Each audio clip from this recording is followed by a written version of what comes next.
Welcome to the Sales Buzz. I'm Rick Ammey, your host for this exciting Brooks Group webinar.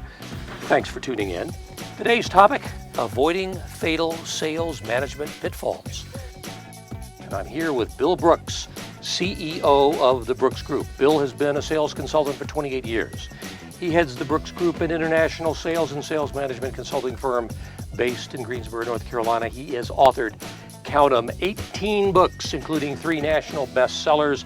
And we will get started with avoiding fatal sales management pitfalls. We've talked about the positives. Let's talk about the negatives. Who and what distracts sales manager most of all? In many cases, it's themselves. In some cases, it's the organization for which they work. In some cases, it's not knowing what to do as a sales manager. In many cases, it's getting confusing messages from the sales force. My job as sales manager of our company, I'm the CEO and the sales manager, is to stay on this thing all the time. I recently went out just a few minutes ago. We took a break before we started to do this, and I met with 2 of our salespeople. I wanted to get feedback on specific accounts, where they were, how they were doing it. What happens is it's easy to get so involved in something else that you forget the basic rudiments, which is coaching these people to top performance. And that is, it's in itself a full-time job, even though we know that that's an impossibility for most sales managers. Well, so how do sales managers settle in to this poor performance? In other words, not doing what they really ought to be doing. Well, in some cases, they never settle in, because what I've heard from a lot of sales managers is they would like to be doing the right things, but the organization puts them in such a position that sometimes it's very, very difficult for them to do those things. Let me give you some examples. We'll talk more about this later.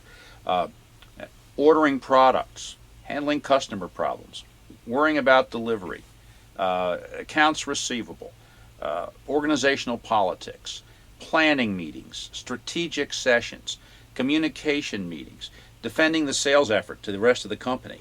I mean, you get involved in all of this kind of stuff, and then what happens is you're not doing what you really should be doing. You know, it's kind of like, I hired on to coach the team. I didn't hire on to be the athletic director. See? What percentage of the time is it that? Is it that the people that are up above the sales manager causing the problem, and what percentage of the time is it the sales manager's mistakes on his part? I'm going to say that probably the largest percentage is the organization mandating it, rather than the sales managers. I think sales managers go into the job because they really want to have more of an effect on the entire sales organization and culture.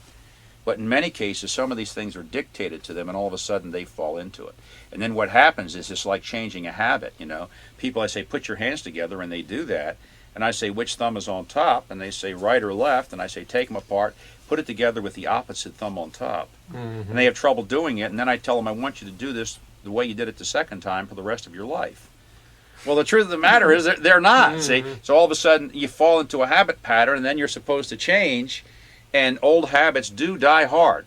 So I'm not going to blame the sales managers exclusively, but I'm going to suggest to some of you guys out there, you fall prey to this thing, and then it becomes easy. There's nothing harder than being a sales manager. But if you are a sales manager and your superiors are making it difficult for you, what do you do about that? Good question. That's called managing up. Okay? which is hard to do. Yeah, which is a complete management topic. We could have a 3-day seminar on how to manage up. But here's one of the big things that really does work.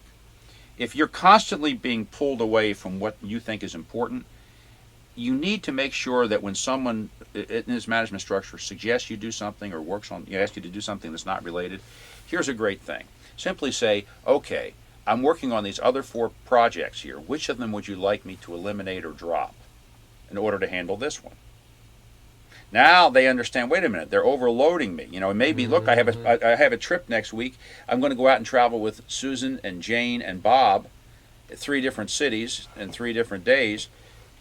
Which of those days would you like me to give up so that I can handle this? And I suppose the shrewd way to do that is do it in a non-threatening, non-defensive way, and just informationally say to them, which of these do you want me to do, rather than be antagonistic Yeah, about it. it's everything in life. It's not what someone says, it's how they say it that makes the difference.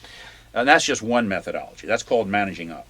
What if you are distracted and the sales force is not performing? What do you do? Well, if they're not performing and you're distracted, you just better quickly make a decision to go do it. Here's where the issue is. When you are distracted, yet they're still performing.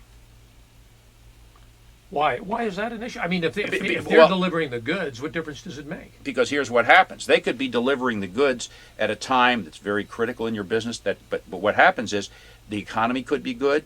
There could be a demand for your product. You could be selling a demand product. You could be in a target-rich environment. They could be giving the product away. They could be not getting any margin. Just because performance is there doesn't mean that anyone's doing anything. And then what happens, and I've been in this thing long enough to see it. I've seen recessions. I've seen all kinds of things. What you find out is who is really good when the going gets tough. Mm-hmm. If you're in a target-rich environment and the marketplace is strong, as we used to say, you could send a dog out and they come back with an application. It doesn't make any difference. Basically, what you're saying is, if you're distracted and the sales team is performing well, you basically don't know what the heck is going on. Yeah, because here's the question, Rick. How well could they be performing, given the circumstances? If you were working, attention. In other words, you could take this thing to a whole new level. But the problem people have is good enough is good enough, okay? Mm-hmm. And so you could drive this thing up to another whole level if you, in fact, were doing the right things at the right time for the right reasons. One of the things that's been around for many years, and as you know, for many years, I kind of specialized in time management, did several albums with the Nightingale-Konak Corporation. It's kind of an interesting topic for me. Here's what it is. There's a big difference between being effective and being efficient. Effectiveness is doing the right job right. Efficiency means that you're doing a job right. So you could be very efficient and totally ineffective. Make sense? Yeah, I got you. So, and what happens is if you're good at something, that doesn't mean that should be the something that's in the job. Mm-hmm. Big difference. So you got to be paying attention to both of those. Yes, but here's what's interesting. If you're effective by that definition, you're automatically efficient. Because if you're doing the right job right, the first thing is to make sure it's the right job, and if you do it right, you're effective. So if you're effective, efficiency is included. Yes, it's implicit. It's implicit. Okay. Now we're gonna look at the distractions of sales management, and we're also going to look at what sales managers ought to be doing. But let's start with the distractions to begin with. The distractions of sales management and how to ensure you're doing your job the right way every day. Administrative work being number one distraction. What do you have to say about that? In fact, we've done research and found out that that's even true of salespeople. And here's another thing. Administrative work is necessary because you have to manage the function. But we've also found that people tend to fall into doing repetitive, repeat, stress-reducing rather than activity-related kinds of things. Mm-hmm. Other people tend to fall into the activity trap. The activity trap is when you're so focused on what you're doing, you lose sight of the purpose for which you're doing it. So you've got reports on salespeople, memos, emails. So you get caught up in the activity trap, and then you're dug in so deeply you can't get out of it to coach the sales team, to run sales meetings, to do sales training, to get in the field, to work on pay plans, etc., etc. That's what you should be doing, but the administrative stuff sometimes gets in the way. So I gather the solution to administrative work probably is effective time management. Rick, I'm going to suggest to you that the secret to anything in life is effective time management. Time is the space between eternities. It's the stuff of which life is made. Mm-hmm. I mean, I'll tell you what, if you can't manage your time, how can you manage anything, including other people? Right. So, I mean, you're going to have administrative work no matter what job it's going to be part of it. You just can't let it out of control.